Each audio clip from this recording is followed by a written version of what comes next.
Yan guys, sundan nagtitinda guys. So, mula doon sa dulo hanggang dito guys. Yan talaga dito kapag Pasko na guys.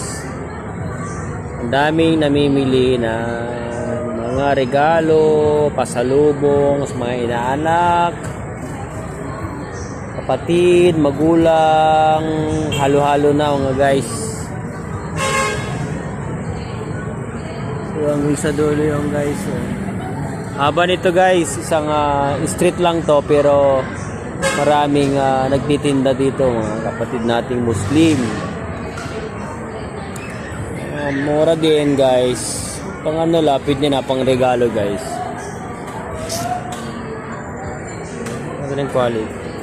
Tabi nito guys is itong pisto namin Nababawal Plaza. So yun guys, ito pa yung area namin guys. So yan, area namin.